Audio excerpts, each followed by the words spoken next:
31 of the finest doctors in the country stood inside a private ICU suite, and not one of them could explain why Linda Randy was dying. Every test contradicted the last. Every treatment failed. The CEO of a billion-dollar empire was slipping away under fluorescent lights while the most decorated physicians in the state argued in circles. Then a black man in a wrinkled flannel shirt, a single father who had wandered in from the pediatric ward, stepped forward and said 7 words that silenced the room. "I know what's killing her." They laughed. They should not have. Before we dive in, where are you watching from right now? Drop your city or country in the comments. And if you're new here, go ahead and hit that subscribe button so you don't miss how this story ends. Trust me, you're going to want to stay for this one. The children's ward at St. Albans Private Hospital smelled like antiseptic and apple juice. Dennis Hill sat on the edge of a narrow cot, his daughter's small hand curled around his index finger. Mia was 7. She had her mother's wide brown eyes and her father's stubborn jaw, and right now both features were softened by sleep. The sickle cell crisis had hit 3 days ago, the worst one yet. Her hemoglobin had dropped to 5.8. And for 11 hours, Dennis had watched the nurses cycle in and out with transfusion bags while his daughter shivered under a thin hospital blanket. He had not left her side except to use the bathroom. His phone had 17 missed calls from his supervisor at the building where he worked maintenance. He would deal with that later, or he would not. There was no version of the world where Dennis Hill left this room while his daughter still had an IV in her arm. He reached over and adjusted the blanket around her shoulders. On the nightstand sat a worn copy of The Wonderful Wizard of Oz. Its spine cracked from years of bedtime readings. Mia always asked for the same chapter, the one where Dorothy realizes she had the power to go home all along. Dennis never told her why that chapter made his throat tighten. Denise would have known what to say right now. Denise always knew what to say. But Denise had been dead for 5 years. Killed by a tumor no one had thought to look for. 2 floors above the pediatric ward in the VIP wing that most hospital staff had never set foot in controlled chaos was unfolding. Linda Randy, 58 years old chief executive officer of Randy Graves Industries, ranked 14th on Forbes' list of the most powerful women in business, had been airlifted in 9 hours earlier after collapsing during a board meeting. The initial reports were alarming, but vague blood pressure spiking to 240/130, then crashing to 80/50 within minutes. Heart rate swinging wildly between 40 and 160. Profuse sweating. A headache so severe she had vomited before losing consciousness.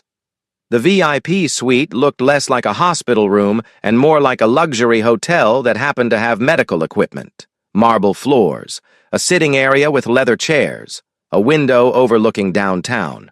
None of it mattered now. Linda lay in the center of it all, intubated, sedated, her skin the color of old paper monitors, screaming numbers that made no sense to anyone watching. Her husband, Richard Randy, stood by the window with his arms crossed and his tie loosened. He had not spoken in 2 hours. Beside him, Linda's chief of staff, a sharp woman named Claire Dawson, was on her 4th phone call with the company's board of directors. The stock had already dipped 3% on rumors that something was wrong with the CEO. If Linda died, the number would be closer to 15. The hospital's chief medical officer, Dr. James Alcott, had made the calls personally. Within 6 hours, 31 specialists had assembled: cardiologists, neurologists, endocrinologists, infectious disease experts, nephrologists, toxicologists. They came from 3 different states. 2 of them had literally stepped off planes. The hospital was billing Linda's insurance at a rate that would make most families lose their homes, and it was worth every cent if these minds could figure out what was killing her. They could not. Dr. Robert Price, head of cardiology, was convinced it was a cardiac event hypertensive emergency complicated by an underlying arrhythmia. He ordered intravenous labetalol. Linda's blood pressure stabilized for 20 minutes, then crashed again, worse than before. Dr. Ann Lester from neurology argued for a hemorrhagic stroke, possibly masked by the cardiac symptoms. A CT scan showed nothing. An MRI showed nothing. She ordered a lumbar puncture anyway, and the results came back clean. "Doctor, William Chambers, the infectious disease specialist, raised the possibility of sepsis from an unknown source. Blood cultures were drawn. Broad-spectrum antibiotics were started. Linda did not improve. By the 8th hour, the specialists had fractured into camps. 3 separate whiteboards had been rolled into the adjacent conference room, each covered in competing theories and conflicting timelines. Voices were rising. Egos were colliding. Dr. Harrison Wells, the senior attending and the hospital's most published physician, had taken unofficial command of the room, dismissing theories with the confidence of a man who had never been wrong in his life. He was leaning toward a rare autoimmune vasculitis, but could not explain why Linda's catecholamine markers were behaving erratically. No one could explain anything. That was the problem. Meanwhile, Linda's kidneys were beginning to fail. Dennis first heard about the VIP patient from a nurse named Dolores. She had come to check Mia's IV line around 11 at night and mentioned casually that the whole hospital was in an uproar. Some rich woman upstairs was dying and nobody could figure out why. Dennis had nodded politely and said nothing. It was after midnight when Mia woke up crying. The pain was back, a deep, grinding ache in her bones that the medication could only dull, never erase. Dennis held her rocking, gently humming a song Denise used to sing until the crying softened into whimpers and the whimpers faded into sleep. Then he eased her back onto the pillow and stepped into the hallway to find a nurse. The pediatric ward was quiet. The nurse's station was empty, a shift change maybe, or an emergency somewhere else. Dennis walked further down the corridor, turned left then right, following the signs toward what he thought was another nurse's station. He did not realize he had crossed into the VIP wing until the carpet changed from linoleum to something soft. The conference room door was open. Not wide, just enough for sound to escape. Dennis heard the voices before he saw the faces. A dozen men and women in white coats talking over each other, throwing around terms that most people would not recognize. Dennis recognized every single one. Blood pressure paroxysms recurring every 40 to 90 minutes. Tachycardia resistant to beta blocker intervention. Renal function declining, GFR dropped to 28. Diaphoresis episodes correlating with hypertensive spikes. Dennis stopped walking. His hand found the wall and he leaned against it, suddenly unsteady. The fluorescent light above him buzzed. His mouth went dry. His heart began to pound in a way that had nothing to do with being somewhere he should not be. He had heard these exact words before. Not in this hospital. Not from these doctors. 5 years ago, in a county hospital on the other side of the city, a younger version of Dennis had stood in a hallway just like this one, listening to a different group of doctors list the same symptoms for a different woman. His wife, his Denise, paroxysmal hypertension, tachycardia, drenching sweats, headaches that made her scream, kidneys failing for no apparent reason, and doctors, good doctors, smart doctors running in circles because pheochromocytoma was the diagnosis nobody thought of until it was too late. Denise had died on a Tuesday. Dennis had spent every night for the next 2 years reading everything ever published about the tumor that killed her.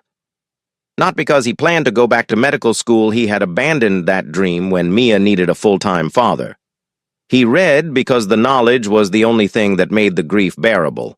If he could understand exactly what had gone wrong, maybe the randomness of it would hurt less. It never hurt less, but the knowledge stayed.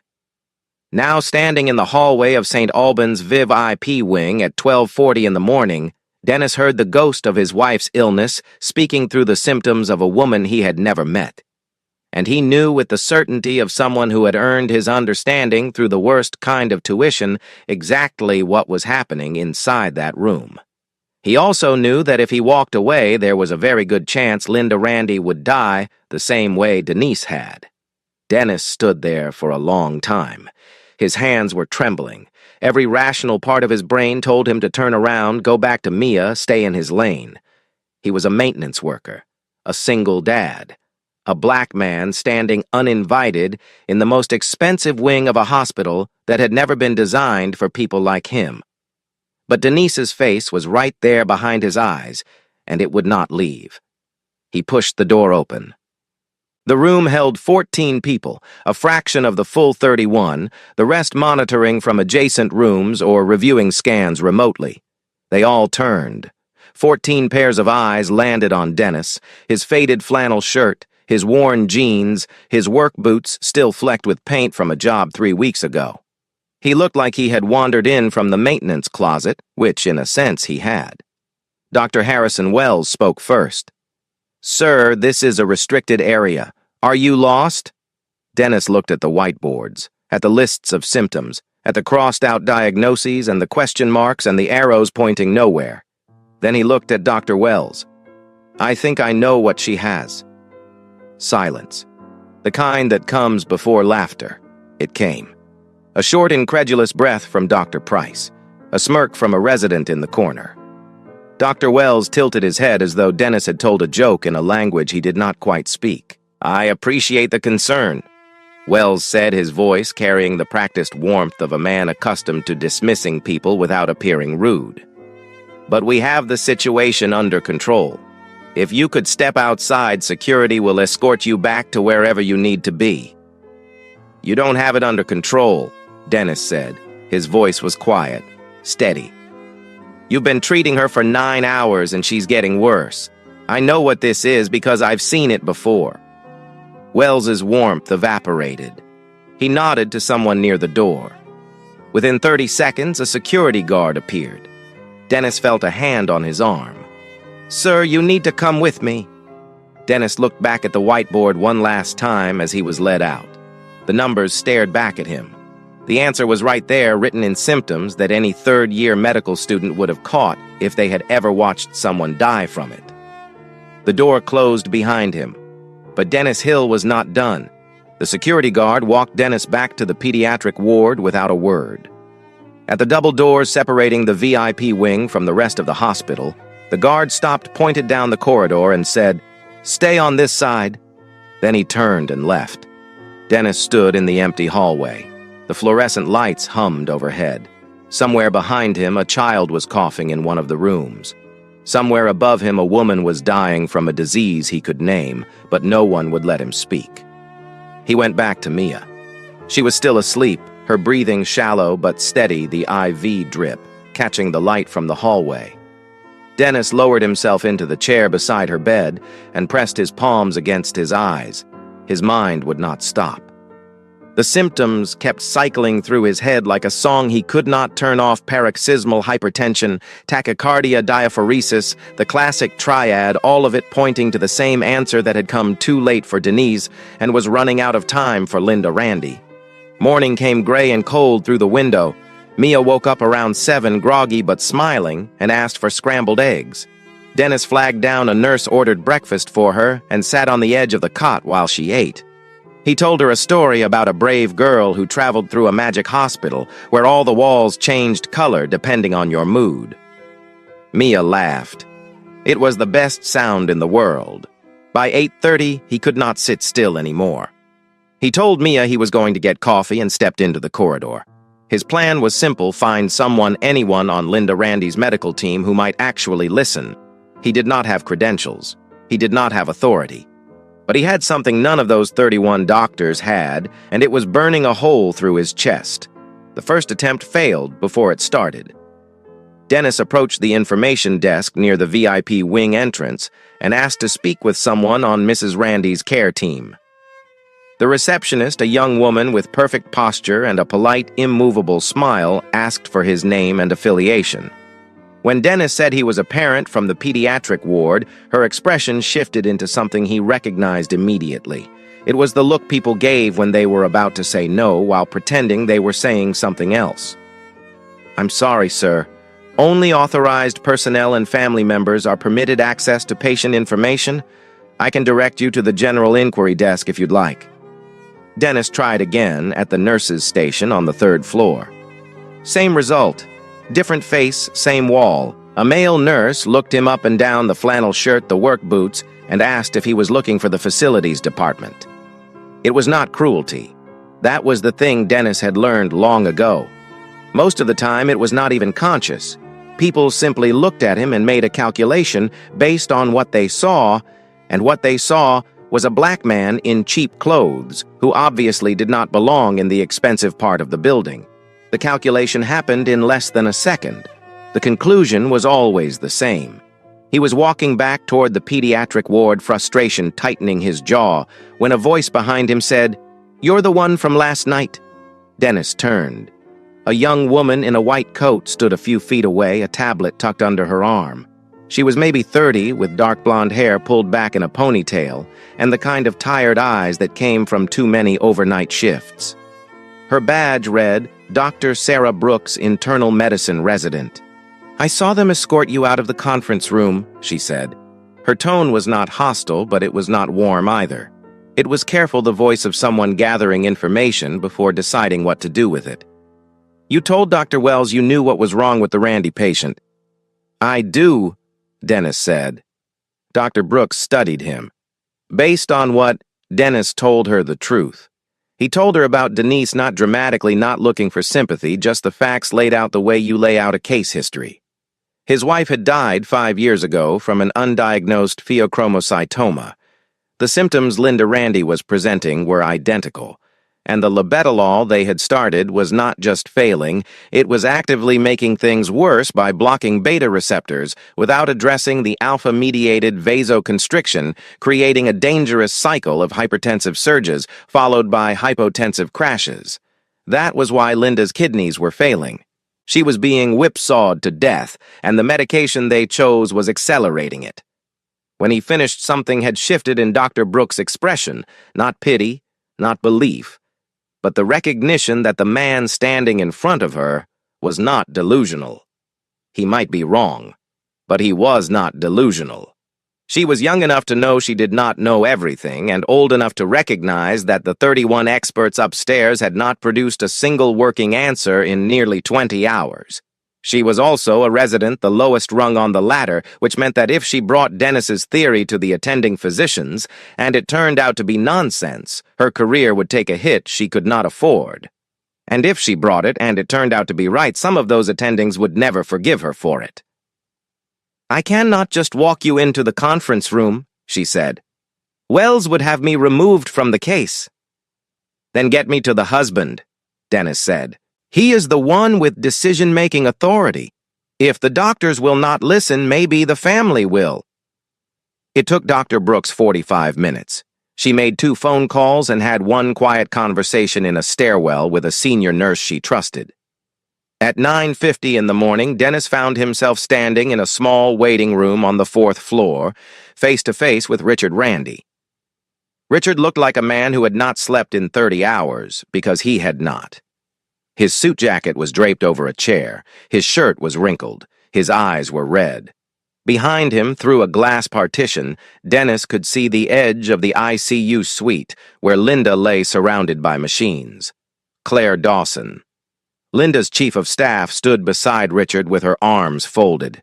She had agreed to this meeting only because Dr. Brooks had framed it carefully, a person with potentially relevant medical insight, nothing more.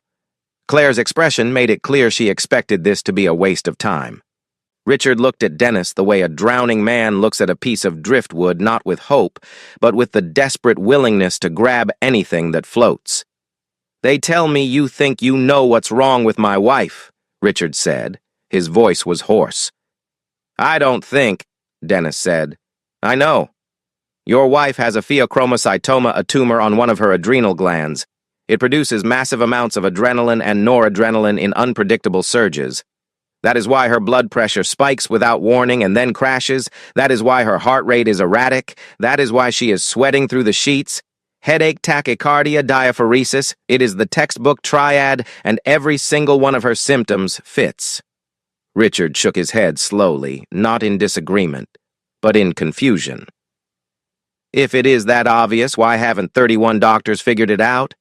"Because it is rare," Dennis said.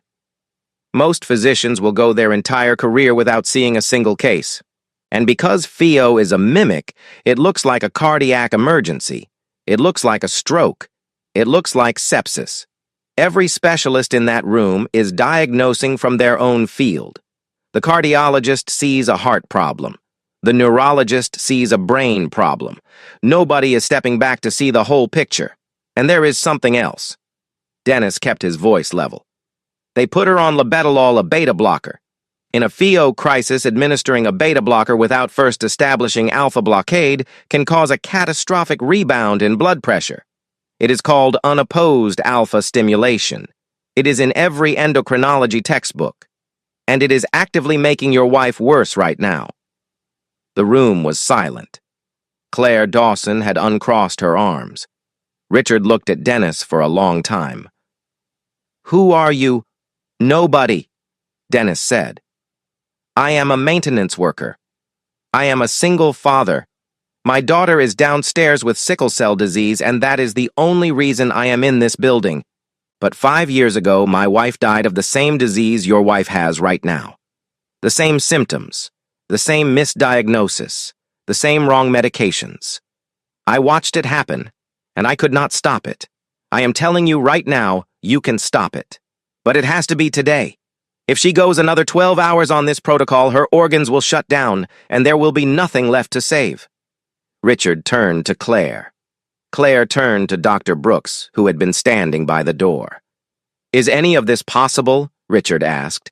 Dr. Brooks chose her words with precision.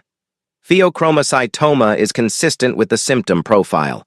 It would explain the treatment resistance, and the concern about beta-blocker therapy in an undiagnosed PHIO is well documented in medical literature. I cannot confirm the diagnosis without lab work, specifically plasma metanephrines and catecholamine levels, but the tests can be run in under 2 hours."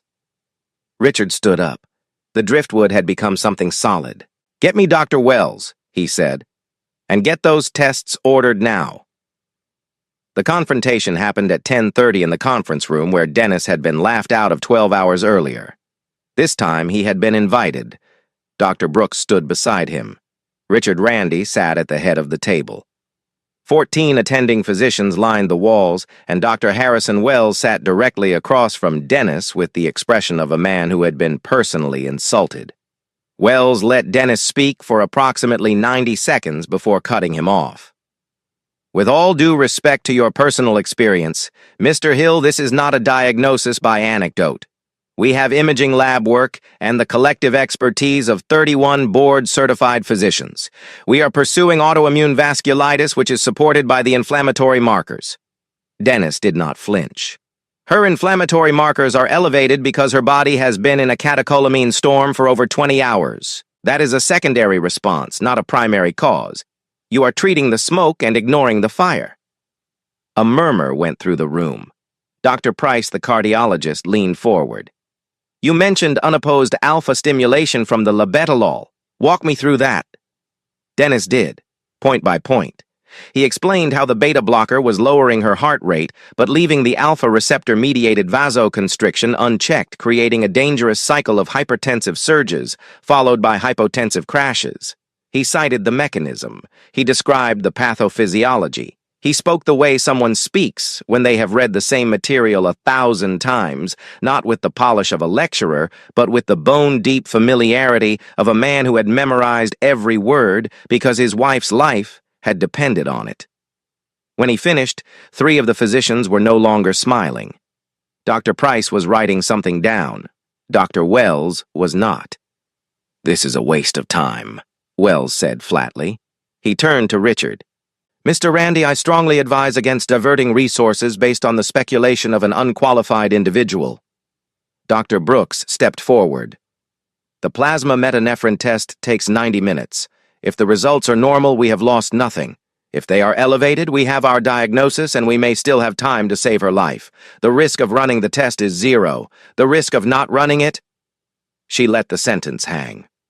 Richard Randy looked at Dr. Wells, then at Dennis, then at the glass wall behind which his wife lay dying by degrees. "Run the test," Richard said. "Now." The results came back at 12:15 in the afternoon. Plasma metanephrines were elevated at more than 8 times the upper limit of normal. Free catecholamines were through the roof. The diagnosis was confirmed pheochromocytoma. Dennis Hill had been right. Every specialist in the room had been wrong. Dr. Wells said nothing. The protocol was changed immediately. Labetalol was discontinued and replaced with phenoxybenzamine, an alpha blocker to be administered before any beta blockade. The endocrinology team, which had been consulted only peripherally until now, took over primary management. For 2 hours, Linda's vitals held. Then shortly after 2 in the afternoon, everything fell apart. Her blood pressure dropped to 65/38. Her heart rate became erratic, jumping, stalling, jumping again. The monitors began screaming. Nurses rushed in. Dr. Wells pushed past Dennis in the hallway, shouting orders. The alpha blocker had opened the floodgates. Linda's vascular system, constricted for well over 20 hours by the catecholamine storm, was suddenly relaxing, and her blood volume was not enough to fill the expanded space. She was crashing. Dr. Wells wheeled on Dennis in the corridor, his face white with fury. "This is what happens when you let amateurs practice medicine. She was stable before you intervened." Richard Randy appeared in the doorway of the ICU suite. He looked at the monitors, at the doctors scrambling at his wife's body, convulsing under the hands of a crash team. Then he looked at Dennis. His eyes asked the question his mouth could not form. "What have you done?" Dennis stood in the middle of it all, the alarms, the shouting, the accusation in every pair of eyes, and felt the ground beneath him disappear. Because he had seen this before, too. He had watched Denise's numbers spiral downward on a screen just like this one. He had stood in a hallway just like this one, powerless, while the woman he loved slipped away. The difference was that this time he knew what came next, and he knew what had to be done, if anyone would let him speak. Dennis raised his voice above the alarms. "Do not switch her back." Dr. Wells was already barking orders at the nursing team to restart the labetalol drip. He did not even look at Dennis. 2 nurses were moving toward the IV stand. The crash cart had been wheeled to the bedside. Linda's blood pressure was still falling 60/34 now, and every person in the room was operating on the same instinct: undo the last thing that was changed. Dennis stepped forward close enough that Wells could not ignore him. "This is not a drug reaction. This is expected. Her vascular system has been clamped down by catecholamines for well over 20 hours. The alpha blocker is releasing that constriction, and her blood volume is not sufficient to fill the expanded vessels. She needs aggressive fluid resuscitation, normal saline wide open right now. If you put her back on the beta blocker, you will trap her in the same cycle that has been destroying her organs since she arrived. She will die tonight." Wells turned on him with barely contained rage. "You are not a physician. You have no license, no credentials, and no authority in this room. If this woman dies because of your amateur diagnosis, I will personally ensure you face criminal charges. If she dies because you restarted the labetalol, it won't be my diagnosis that killed her," Dennis said. "It will be your pride." The room went still. Even the nurses had stopped moving, their hands frozen between 2 sets of contradictory orders. The monitors continued their frantic beeping. Linda's heart rate was jumping between 50 and 120 each spike, triggering a fresh cascade of alarms. Dr. Sarah Brooks stepped into the space between Dennis and Wells. She held her tablet up so both men could see the screen. "Dr. Wells, the literature on phenoxybenzamine initiation in acute pheochromocytoma crisis specifically warns about precipitous hypotension in the first 2 to 4 hours. The standard of care is volume expansion, aggressive crystalloid infusion, not discontinuation of alpha blockade. Reverting to beta blocker monotherapy in a confirmed pheo case with catecholamines at 8 times normal would be contraindicated by every major endocrinology guideline published in the last 15 years. She was not raising her voice. She did not need to. Every word landed with the weight of someone who knew she was risking her residency and had decided to risk it anyway. Wells stared at her. His jaw worked. Behind him, Dr. Price, the cardiologist, was looking at the monitor with an expression that had shifted from panic to something more calculated. He had been writing notes during Dennis's presentation that morning. He had not thrown them away. "She is right about the fluid resuscitation," Price said quietly. "If this is catecholamine-induced vasoconstriction-releasing volume, is the answer not reversal?" Richard Randy was standing in the doorway. He had watched the entire exchange without moving. His wife's blood pressure read 58/32 on the screen above her bed. The number was dropping. Time was a luxury no one in the room could afford. Richard looked at Dennis. His voice came out barely above a whisper, rough and cracking at the edges. "Your wife. She went through this too." Dennis met his eyes. "She did. And the doctors did exactly what Dr. Wells is about to do. They panicked and reversed course. She was dead by morning." Richard closed his eyes. When he opened them, he was looking at the nurses. "Do what he says," Richard said. "Fluids. Keep the current medication. Do it now." Wells opened his mouth to protest. Richard cut him off with a single look, the look of a man who had nothing left to lose and was done asking permission. The nurses moved. 2 liters of normal saline went up on a pressure bag, running wide open into Linda's central line. A 3rd liter was spiked and ready. Doctor. Brooks positioned herself at the bedside monitor, watching every number her pen tapping against the tablet in a rhythm she did not seem to notice. Dennis stood by the wall. He had done everything he could do. The rest belonged to Linda's body, to the blood flowing through her veins, to the vessels slowly learning to relax after a day of chemical siege, to the kidneys that had been battered but had not yet quit. The minutes stretched. 5, 10, 15. Linda's blood pressure drifted between 55 and 62, too low, dangerously low, but no longer falling. Her heart rate settled into the 90s, still fast, but no longer chaotic. The alarms continued, but the pitch of the room had changed. The frantic energy had given way to something heavier and quieter, the weight of waiting. At the 20-minute mark, the systolic reading climbed to 68, then 72. Nobody spoke. At 30 minutes, it touched 80. Her heart rate dropped to 86. The renal output monitor, which had shown almost nothing for the past hour, registered a small but measurable increase. Dr. Brooks looked up from the screen. Her eyes found Dennis across the room. At 40 minutes, Linda Randy's blood pressure read 94/61. Her heart rate was 78, steady, regular. The catecholamine storm was not over. It would take days to fully stabilize her, and eventually the tumor would need to be surgically removed, but the crisis had broken. The body was responding. The alpha blocker was doing what it was designed to do, and the fluids were giving her circulatory system the volume it needed to function in its newly relaxed state. Linda Randy was going to live. Dr. Price was the first to move. He walked to the whiteboard where 26 hours of wrong diagnoses were still scrawled in red and blue marker, and he quietly erased his own. Dr. Wells left the room without a word. No one called after him. Richard Randy sank into the chair beside his wife's bed, took her hand and pressed it against his forehead. His shoulders shook, but he made no sound. Dennis watched from the doorway for a moment. Then he turned and walked down the corridor past the nurse's station, past the reception desk where he had been turned away that morning through the double doors, and back to the pediatric ward where his daughter was waiting. 4 days later, Linda Randy opened her eyes. The breathing tube had been removed 36 hours earlier. Her kidney function was improving.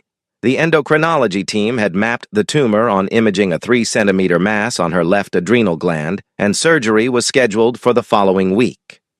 She was weak. Her voice was a thread, but she was alive and she was lucid. And when Richard told her the story of what had happened, all of it from the 31 doctors to the man in the flannel shirt she asked to see him. Dennis came to the VIP suite on a Tuesday afternoon. Mia's crisis had passed 2 days earlier, and she was being discharged the following morning. He had shaved. He was wearing a clean shirt. He stood at the foot of Linda's bed with his hands at his sides, looking deeply uncomfortable in a room that was not designed for people like him. Linda studied him for a long time. She was a woman who had spent 30 years reading boardrooms, measuring the worth of every person who walked through her door in the first 5 seconds. She had built an empire on the ability to see what others missed, and she had almost died because the people around her could not see past a flannel shirt and a pair of work boots. "Richard told me everything," she said. Her voice was thin but clear. "He told me what you did, and he told me what they almost did not let you do." Dennis nodded. He did not seem to know what to do with his hands. "I am told you were a medical student once," Linda said. "A long time ago," Dennis said, "and you left because your wife died." "I left because my daughter needed a father more than the world needed another doctor." Linda looked at him the way she had spent a career looking at problems, not with sentiment, but with precision. Then her expression softened into something Dennis had not expected. It was not gratitude exactly. It was recognition. The recognition of one person seeing another fully for the first time. "Thank you," she said. 2 words. No cameras, no press release, no grand gesture. Just a woman in a hospital bed alive because a man she never would have noticed in any other context had refused to be silent. Dennis nodded once. "I hope your recovery goes well, ma'am." Then he left the room and he did not look back. The next morning, Dennis signed Mia's discharge papers at the pediatric nurses' station. Dolores, the nurse who had been with them since the first night, handed Mia a lollipop and told her to stay out of trouble. Mia promised she would, which both of them knew was a lie. In the elevator going down, Mia tugged on Dennis's sleeve. "Daddy, where did you keep going? When I was sleeping, you kept leaving." Dennis looked down at his daughter. She had her mother's eyes wide brown, missing nothing. "I went to help somebody," he said. "Somebody who was very sick." "Like me?" Mia asked. "Different kind of sick. But yeah, like you." Mia thought about this. "Did you fix them?" Dennis smiled. It was the kind of smile that held more than one thing at once: relief, exhaustion, grief, and something that might have been the beginning of peace. "I think so, baby. I think so." Mia reached up and took his hand, and they walked out of St. Albans Private Hospital into the gray morning light. 3 weeks later, Dr. Sarah Brooks opened her email at the start of a night shift and found a message with the subject line, "Proposal Diagnostic Failure in Pheochromocytoma, a Case for Systematic Screening Reform." The sender was Dennis Hill. The proposal was 12 pages long, meticulously researched, and cited 47 peer-reviewed sources. It outlined a framework for improving pheochromocytoma detection rates in emergency and critical care settings, with a particular focus on cases where the initial presentation mimicked more common conditions. It was not the work of a doctor. It was the work of a man who had lost someone and decided that the losing would mean something. Dr. Brooks read it twice. Then she forwarded it to the hospital's research committee with a single line added at the top, "This deserves to be heard. If this story moved you, share it with someone who needs to hear it today. And if you haven't already, subscribe and turn on notifications, because stories like Dennis's remind us that the right voice at the right time can save a life." See you in the next one.